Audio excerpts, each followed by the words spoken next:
What is going on, guys, and welcome back to Everything Football. Now today I'm going to be talking about why Pele is not a fraud and why he is not overrated. But before we start the video for today, I would like to remind you to smash a like on the video and make sure that you subscribe to the channel if you haven't done so already. Now so basically on social media and on the internet there have a lot of people been saying recently how Pele is overrated, how he doesn't deserve the praise that he gets, and a lot of that kind of stuff, and I think it's absolutely ridiculous. And of course people are entitled to their opinions, but for me a lot of the arguments that they say do not make any sense to me. So first of all, there's this myth about offside.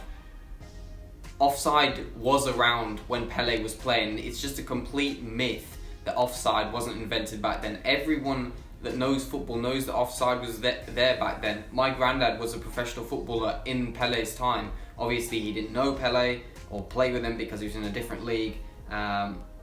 So yeah, but he was a professional footballer back then and they had offsides there. I also did some research into it, and they, as the research showed me, that they did have offsides when Pele was playing.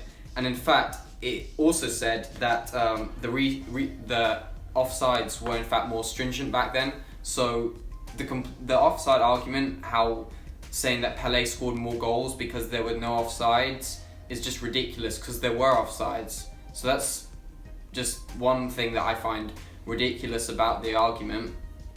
The second thing that I wanted to talk about in this video was the goal tally. Now, this is their strongest argument, the people that believe Pele is overrated, to be fair.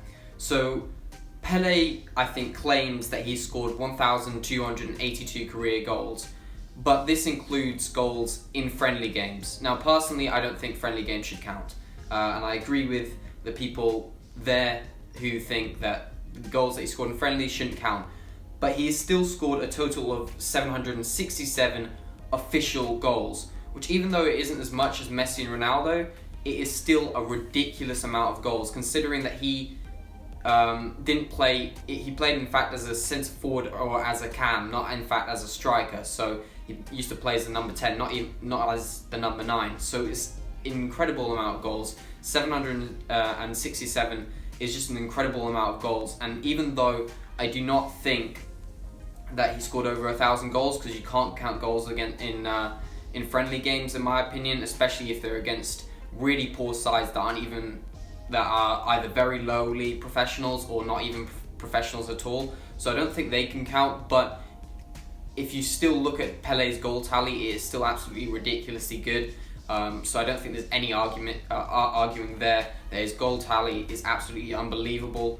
So yeah, I think they have a point there, people that argue that Pele is overrated, because yes, he didn't score over 1,000 goals in my opinion, because he shouldn't be counting the friendlies, but yeah, he still scored a crazy amount of goals. The next thing that I believe is a myth as well is that a lot of people have been saying that, oh, the defences were weaker back then, now we have much stronger defences. Well, in fact, that isn't true. Back then, obviously, well, not obviously, but the game used to be much more attacking. You got back then you used to get formations like a 4-2-4 and a 3-5-2. Not a 3-5-2. A 3-2-5. Sorry. You got a 3-5-2 now, but you got a 3-2-5 back then. So they're playing with only 4 defensive players, including the goalkeeper, which is just crazy. And that's why you got way more goals were scored, and it seemed like defenses were worse. Well, in fact, no. There were in fact less defenders, and there was just more. There was more focus on attacking rather than defensive football. That kind of changed around later on after Pele's time. A lot of the game back then used to be more about individual skill. Now we see it's more about team play. It was kind of Johan Cruyff's Dutch team that kind of revolutionized the game in that kind of sense. He kind of brought in this new passing style of football, more of a team game. But back then it was sort of more about individual players, individual skills, more running with the ball and stuff. And yeah, that's why the game was more attacking, because there was so much focus on the attack. So obviously there were going to be more goals scored, and then yeah, the defenses are going to look worse, but in fact they weren't. In fact, they had some really good defenders back then, like Bobby Moore, you have Carlos Alberto, you have so many, Franz Beckenbauer was around that time, I think a little bit later in fact, but you had some really great defenders back then, and these are just legends of the game. There would have been some very good defenders that we don't have any idea who they are, so, but yeah, there are just a few of them. But they did have good defenders back then, and the reason that defenses looked bad was because there was in fact more focus on the attack rather than defenses actually being bad. Another thing that I believe is a myth is that the league was weak. In fact, I know it's a myth, because what some people don't understand, it's not like nowadays where the best Brazilians, the best Argentinian, best players from Argentina, and the best players from countries that don't have strong leagues all go to Europe. Back then, many players didn't travel to Europe. Most players would stay in their home country and play there. So back then, Pele will have had all of the best Brazilian players in his league. So he would have been playing with players like Garrincha, Carlos Alberto, Jairzinho. All of these great players would have been in his league because they're not going to Europe. So it's not like now where all of the best Brazilian players go elsewhere. They will have had really, really good Brazilian players in that league. So back then, the Brazilian league was a really strong league. So the whole argument that the league was weak isn't true, because the league was in fact really strong back then. So that argument is not true as well, because the league was strong. Another thing I would say is the game has got a lot easier, and a lot of people overlook this, but the technology has got way better. If you look at the boots that we have now, they didn't have anything like that back then. Look at the ball. If you've ever been to a museum and seen the balls from back then, you're probably thinking like, how on earth did they play with that?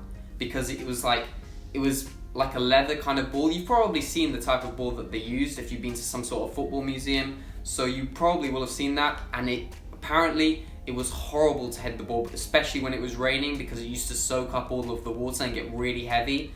So the game was a lot harder back then because of the fact that they didn't have as good technology and also as good a knowledge on diet. Back then, people didn't know that smoking was bad for you, and a lot of, there used to be quite a big drinking culture. In fact, until quite recently, a lot of players used to go out and drink and used to be unhealthy and do stuff like that. So there was a lot less knowledge on diet and nutrition as well back then as well. So you have to take that into consideration as well. So not only was the technology worse, also the knowledge on keeping fit and also healthcare wasn't as good back then. You'd also have to keep that into consideration. The pitches were way worse back then as well. We have the luxury of really great pitches right now. You look at pitches like Old Trafford, you look at Wembley, you look at Anfield, you look at Camp Nou, you look at the Bernabeu, you look at Allianz Arena, you look at all of these stadiums that have absolutely beautiful pitches. Back then, they were nowhere near as nice as they are now. And another thing that you also have to bear in mind is, in fact, the game was a lot more physical back then. Nowadays, if you get touched, the attacker would probably just go down and take the free kick. Back then, there used to be like lots and lots and lots of tackles being flown in. There used to be a lot more lenient with the rules, and used to be able to be a lot more physical back then. The game was a lot more physical, so it was a lot more tough, and it definitely wouldn't have suited a player like me who doesn't like the physical aspect of the game, although in some sense it would have suited me as well, because I like running with the ball and all of that. But yeah, what was I saying? Yeah, it was a lot more physical back then. So yeah, that was my point, that in fact the game has got a lot easier because of the technology, because the physicality has decreased, and the knowledge on how to keep healthy. Like the physios and everything we have now is just unbelievable. It's unreal. If you look at these clubs, they have such good facilities, such good knowledge on diet, on everything. They have really great knowledge. So that's another thing you do have to bear in mind with Pele. So yeah, they're my main points why I believe that the whole Pele is a fraud argument is completely wrong. Because I believe he is one of the greatest and most accomplished football players of all time. If you just look at what he achieved, 767 career goals, 3 World Cups, which is incredible. I mean, Messi and Ronaldo haven't won one, so I know it's a team game, but still 3 World Cups is absolutely incredible.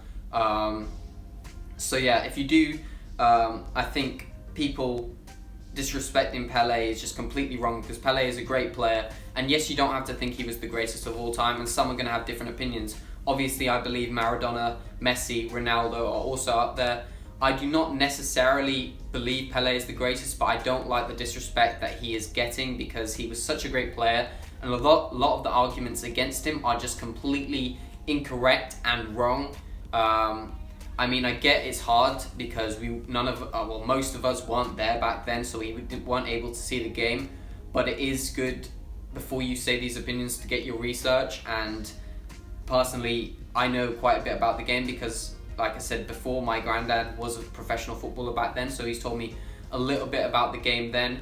But yeah, that's basically my what I'm going to say for today's video. I hope you did enjoy the video for today. Make sure you do leave a like, and make sure you do write your opinions in the comment section below, because I am interested to see all your opinions, and I'm not here to judge. So if you do believe Pele is a fraud, I'd love to hear why you think that. Maybe I'm wrong, I don't know. But yeah, that's just my opinion. I've said them, so yeah, make sure you do write your opinions in the comment section below. And yeah, have a great day, guys, and yeah, see you next time.